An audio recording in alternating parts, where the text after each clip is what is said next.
우리 반야신경은 첫 번째 금강경하고 똑같다고 보시면 됩니다. 금강경을 줄인 게 반야신경, 반야신경을 늘린 게 금강경이라고 보면 돼요. 그래서 금강경도 사실은 부처님께서 야 내가 금강경을 설할게 이렇게 해서 설한 경전이 아닙니다.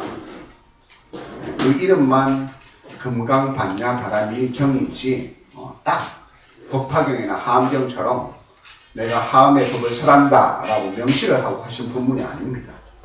사실은 이 금강경의 원조는 대풍반야경이라고 해서 여러 가지 말씀을 짧게 나누었던 내용들을 편집을 해서 만들어진 경전이 바로 금강경입니다.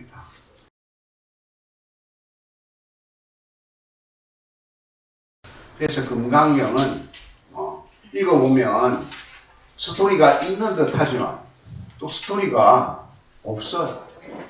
하암경은 여러분들 얘기 기동량으로 선제동자가 그죠? 53선지식을 만나는 구업 이야기가 있잖아요.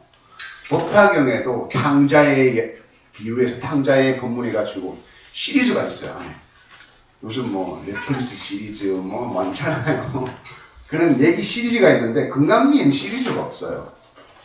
얘기가 연결되지 않아요. 그게 왜 그러냐면 각품에 있는 것들을 모아서 편집자가 만들었던 그런 경전이기 때문에 그렇습니다. 제목에 마하, 반야, 바라밀경이라고 해요. 마하라는 것은 크다는 뜻이거든요. 그러면 아암경도 대아암경, 하암경도 대방강불하암경, 능엄경도 대불정 수능엄경 대다란이경 앞에 대자가 다 붙어요. 근데 아암경은 대자 안 붙어요. 왜 그럴까요? 그러면 아암경은 작은 경전이고 금강경은 큰 경전이니까 그런 개념이 아닙니다.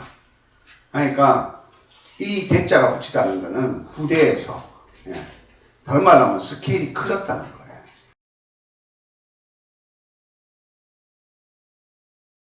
근데 금강경은 사실 반야 공간을 갖다가 얘기하는 거예요. 말은 어렵지만 그죠? 그래서 새로운 수행법입니다. 단적으로 결론부터 말하자면 부처님이 말씀하신 초기 불교와 대선 불교는 다른 불교입니다. 틀이 다른 불교입니다.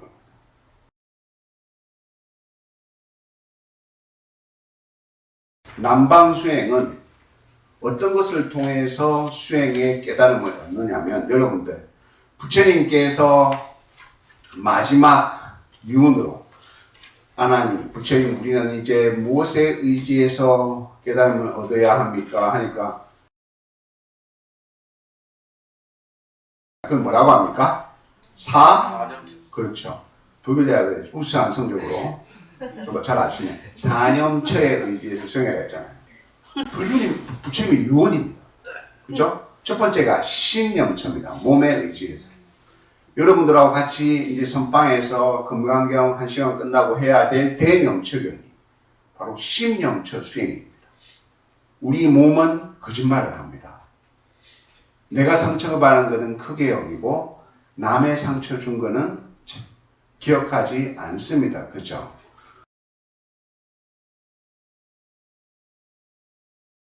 우리 몸을 직접적으로 관찰해서 어디를 관찰합니까? 코를 관찰합니다. 우리 해봤죠, 그죠? 1년 동안 코를 관찰하면서 자, 우리 코를 관찰할 때 어떻게 관찰했습니까? 숨을 들이쉰다 할 때 들이쉰다고 알아차리고 내쉰다 하고 내쉰다고 알아차리고 요것만 했을 뿐인데 마음은 무엇을 얻습니까? 고요한 평화를 얻고 그죠? 바깥 세상에서 얻지 못하는 어떤 즐거움을 얻잖아요. 그죠? 그것이 몸을 통한 깨달음을 통해서 내 몸이 어디에 집착하고 있다는 것을 알아차리고 내 몸이 탐진치에 그는 업에 물들어서 내 실제의 몸은 그런 것이 아니다라는 걸 나의 실제의 내 실제의 몸이 자성이 없다는 걸 실제 깨닫는 게 목표입니다.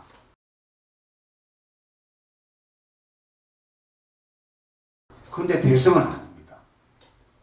대성은 몸을 관찰하지 않습니다. 마음을 관찰합니다. 그래서 완전 달라요. 어떤 마음입니까? 건강에 나오듯이 일체 중생을 제도하겠다는 마음을 관찰합니다. 부처님, 예를 들면 그런 겁니다. 내가 코를 관찰, 직접적인 대상을 관찰해서 들이마시고 내쉬니까 마음의 평화를 탁 그렇게 관찰했다면, 내 아들, 이 대한민국에 말 안 듣는 중학교 3학년, 고등학교 1학년 아들 같은 애들이 무수히 많은데, 우리 아들이 정말 이 고뇌를 벗어나게 해주십시오. 이렇게 일체 중생을 향하는 마음을 탁 내었을 때 내 마음에 일어나는 탐진치는 사라지겠습니까? 꾸역꾸역 생겨나겠습니까? 사라지겠죠. 수행의 대상의 틀이 다른 거예요. 그래서 대자를 붙입니다.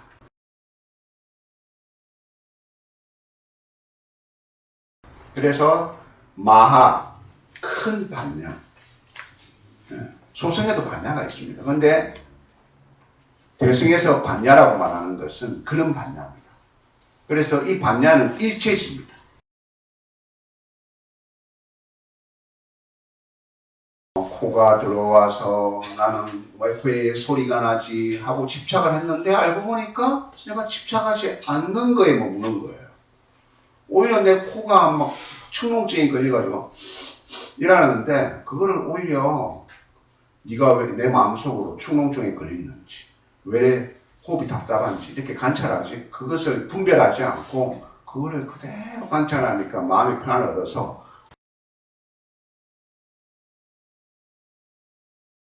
코를 관찰하고 눈을 관찰하고 귀를 관찰하고 하나하나 단계를 밟아서 개념 적용에는 깨달음에도 하나하나 그 순서가 있습니다. 그런데 불교는 대승불교는 그게 아닙니다. 한순간에 깨닫습니다. 한순간에 눈의 깨달음도 없고 귀의 깨달음도 없고 몸의 깨달음 그걸 일체지라고 합니다. 한순간에 깨닫는 그래서 일체지라고 합니다. 그거를 반야지혜라고 합니다. 말뜻을 그대로 풀이하자면요.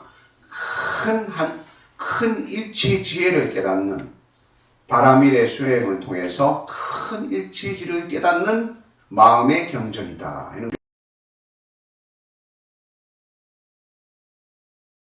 불교사를 보면요. 스포트라이트를 받는 이게 있습니다.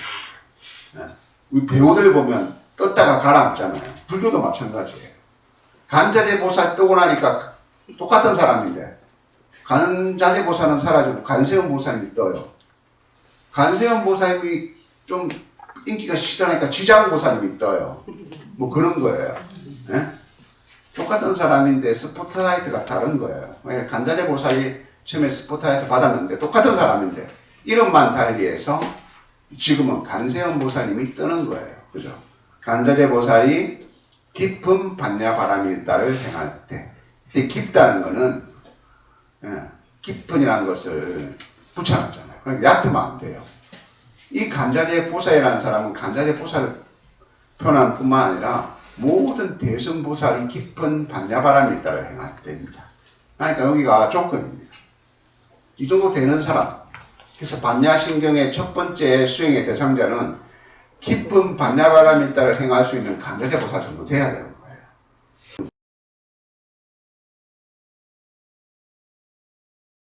여러분들 그 정도 됩니까? 안 되죠. 저도 안 돼요. 지금 반야신경 만다 해요. 이 대성을 나중에 건강에 보면 그런 얘기 막 나옵니다. 한 부처님 뿐만 아니라 두 부처님, 셋, 넷, 다섯 부처님이 다 안다는 그런 개념이 있죠. 일체주의 개념인데, 깨닫는 거는 좀 멀고 요원할지 몰라도 이 깨달음을 제대로 알면 한 삼매를 얻으면 100,000가지 삼매를 얻는 것처럼 한순간에 보살의 경지로 들어갑니다. 그런데 남방의 수행은 단계가 정확하게 낮춰져 있습니다. 수행의 대상이 정확하게 정해져 있고 그 수행에서 정확한 단계가 있습니다. 여러분도 호흡 수행을 하면 코를 들이마셨을 때 처음에 한 호흡이 거칩니다. 근데 조금 하다 보면 호흡이 부드러워집니다. 좀 더 하다 보면 들숨과 날숨이 같아집니다. 조금 하다 보면 들숨과 날숨이 구분되지 않아서 호흡 자체를 다 끊깁니다. 이런 것들이 다 경전에 정확하게 나와 있습니다. 대성의 일체지는 그런 게 없습니다.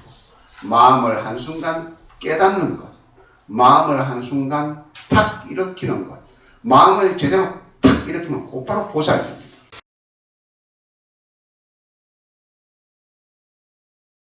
대성불교의 수행의 목표는요, 먼저 중생에서 바람이를 일으켜서 서원을 일으켜서 보살이 되는 게 대성수행의 목표입니다.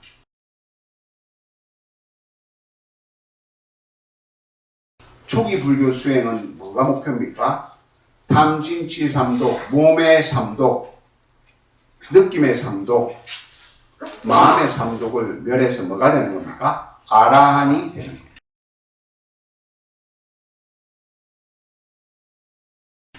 얻어지는 지혜도 다릅니다. 대성은 일체지. 그죠? 그 다음에, 소성불교는 분별지라고는 할 수 없지만 지혜가 다릅니다. 삭디. 그죠? 알아차림의 지혜를 통해서. 실제적인 몸의 감각을 통해서 얻어지는 알아차림의 감각지부터 시작합니다. 그게 달라요.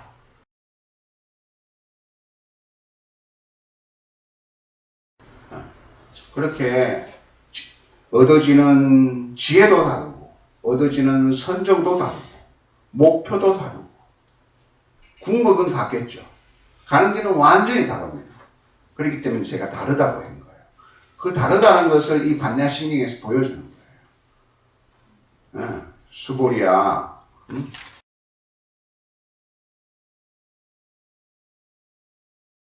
오온이 공하다는 것을 실제적으로 체험하면 공을 깨닫는다 이 말입니다. 이렇게 제시해놓고 이게 사리자한테 새로운 불교를 알리는 첫 번째 메시지입니다. 전 큰 터둘입니다. 수행을 통해서 오온이 공하다는 것을 깨달으면 곧 안욕따라 삼약 삼부리심을 체득한다는 겁니다.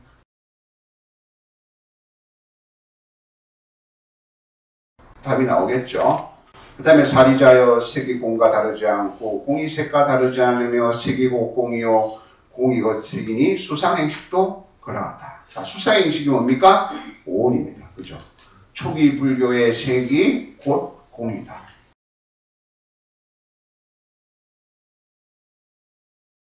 초기 불교의 오온 또한 공이다. 사리자여 모든 법은 뭡니까 여러분? 여기서 말하는 법은 뭡니까? 일체법, 불교 다이어트 때 배웠죠? 자, 일체법 하면 곧바로 뭐가 나와야 됩니까? 12처가 나와야 됩니다. 안, 이, 비, 설, 신, 의, 색성, 향, 미촉법이 서로 연기되어서 일어나는 모든 현상이 일체법이다. 그렇죠? 눈으로 사과를 보면 사과라고 알아차리는 거. 그런데 우리 사람한테는 그 사과가 어떤 사과여야 합니까? 반짝반짝 빨갛고 맛있어 보이고 그래서 사람들이 막 농부들이 거기다가 막 호르몬 주사도 넣고 막 농약도 넣고 막 그래갖고 뭐 또 뭐 강택제 넣어가 반짝반짝 해갖고 막 이래가 하잖아요. 근데 아무것도 안 하고 어떻게 되는지 압니까? 사과 줄이 반등이에요. 아무도 안 사요. 우리 세계가 그런 세계예요. 그 일체법의 세계입니다. 그래서 우리가 만든 세계는 우리 욕망이 투영되어 있습니다. 이뻐야 되고, 그죠? 완전해야 되고, 번듯해야 돼요. 그 속에서 우리는 살아가는데 내가 번듯하지 못한 부분이 있어요. 그죠? 그땐 고통받아요. 어떤 부분은 멀쩡한데, 어떤 부분은 멀쩡하지 못해요. 그냥 고통받잖아요.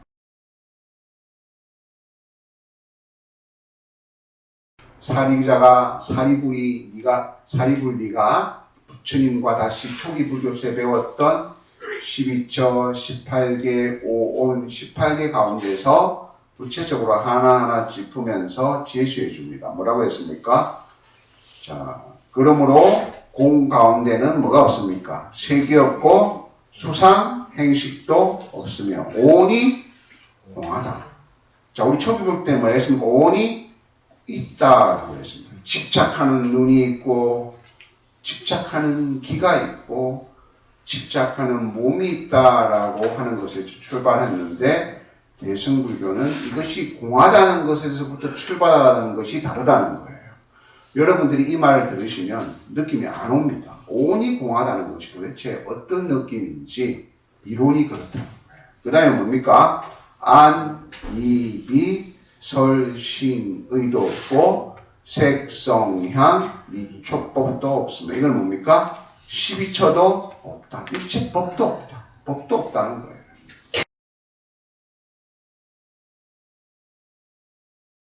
사리자 네가 배웠던 12처도 내가 그때는 그렇게 얘기했지만 지금은 반야신경 입장에서 얘기하자면 없는 거야.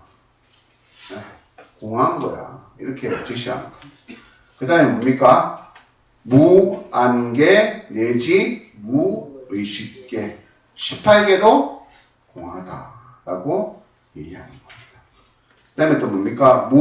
무명, 영무, 무명진도 공하다. 무명도 없고 또한 무명이 없음도 없다. 무명이 다음도 없다. 즉 12연기에서 여러분들 무명이 있으므로 행이 있고 행이 있으므로 식이 있고 식이 있으므로 명색이 있다는 것도 사실은 없다. 본질로 따져. 이거 다른 말로 하면 필요 없다. 무명이 있음을 살펴볼 필요도 없고 무명이 있으므로 식이 있음을 살펴볼 필요도 없고 식이 있으므로 명색이 있음을 살펴볼 필요도 없고 곧바로 공간으로 가면 이게 한순간에 깨어진다라는 이런 새로운 수행법이다 라고 말하는 겁니다.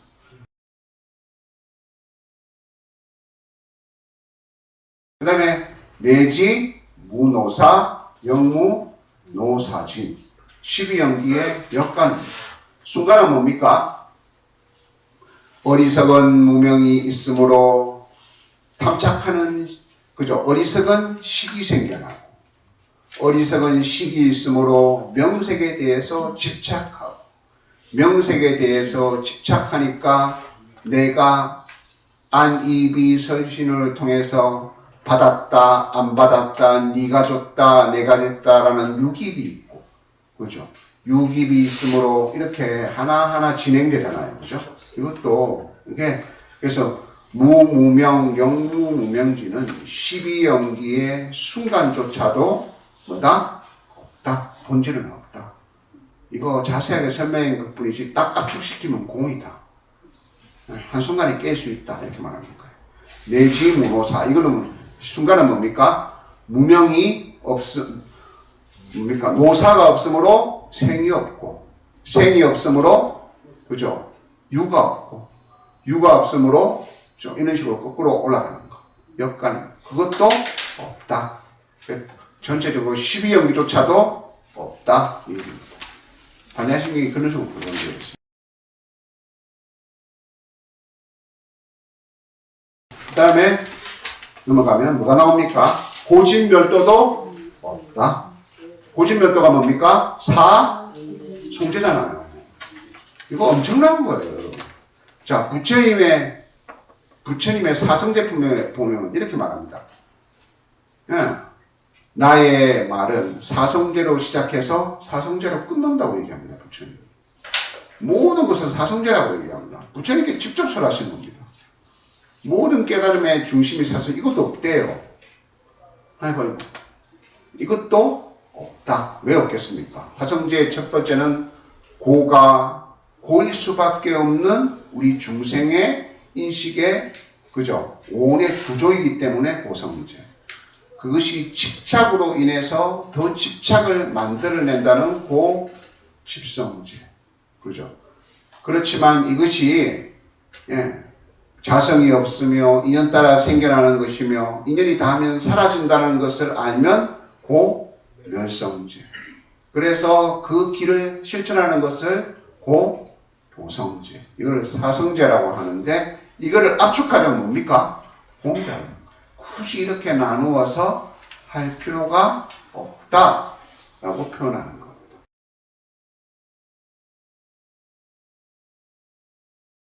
부처님도 반야바라밀다의 의지에서 최상의 완전한 열반에 들어가고 그러면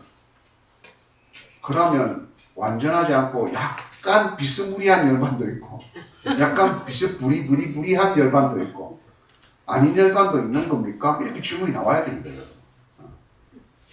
아니 초기 경전에는 뭐 그러니까 완전한 열반이라고 표현을 그냥 열반에 들어간다 하지.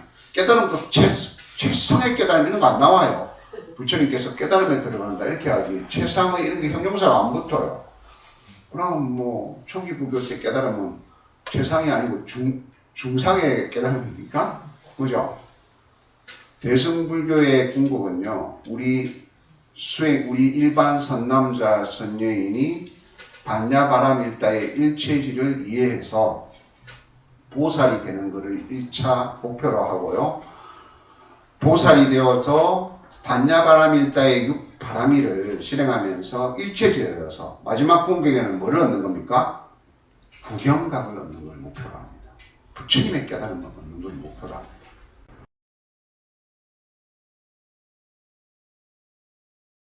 자, 초기 불교는 아까 뭐라고 했습니까? 내 몸의 어리석음, 그죠? 신념처. 내 느낌의 어리석음, 수념처, 그죠? 내 마음의 어리석음, 신념처. 내 모든 인연의 어리석음, 나를 중심으로 한 인연의 모든 어리석음. 그 중심은 뭡니까? 나입니다. 그죠? 나의 육신의 깨달음, 내 정신의 깨달음, 내 몸의 깨달음을 목표로 하는 아라한입니다.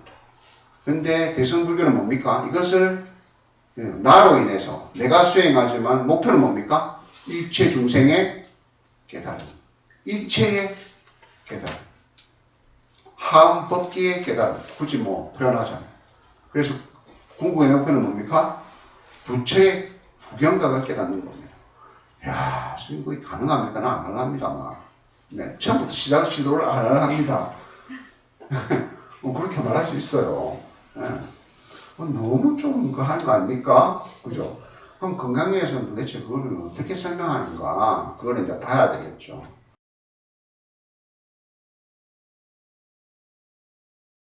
그래서 그런 내용입니다. 그래서 반야신경은 여러분들 읽어보면 바로 대승이 어떤 목표를 하고 누가 수행하고 무엇에 의지해서 어떤 것을 목표로 한다는 걸 제시하는 경전입니다. 즉 대성의 안내서입니다. 네. 이거를 읽는다는 것은 여러분들이 대성 수혜자가 되겠다는 서원입니다. 그런데 만약에 내가 나는 뭐 호흡 수행하고 사마타 수행하고 그 다음에 뭐 남방의 테라바타 불교 수행을 하는데 반야신경을 그러면 읽으면 안 되는 겁니까? 그건 아닙니다. 근데 우리 뭐 이제 마지막으로 말하자면 부처님께 이 대성불교와 그 다음에 이 남방불교가 이어주는 것 중에 하나는요 지혜입니다. 지혜는 아까 말한 것처럼 대성수행이든 그 다음에 남방수행이든 시간을 떠나지 않습니다. 중생의 업을 멈추고 중생의 업을 멈추면 간이 생겨납니다. 멈추면 비로소 보이는 것들, 대승불교 수행이든 남방불교 수행이든 이 시간은 똑같습니다. 구조는 어떤 수행 방법이든지 우리가 중생의 탐진치의 업을 멈추는 것을 목표로 하고 그걸 멈추면 자연적으로 뭐가 생겨난다? 지혜가 생겨납니다. 그래서 아침에 출근해가지고 반야바람이 있다든지 뭡니까? 아라이든지 대승보살이든지 그런 건 난 모르겠다. 그냥 금강경 여러분 공부 열심히 공부합니다. 아침에 출근하면서 간세음보살 마음으로 간세음보살을 탁 가나면요 불안한 마음이 사라지고요. 그죠? 네. 왠지 잘 될 것 같고요. 원망하는 마음도 사라지고 마음이 넉넉해지고 편안해집니다. 왜 그렇게 했어요? 중생의 마음이 거쳐지기 때문에 그렇습니다. 수행의 패턴은 똑같습니다.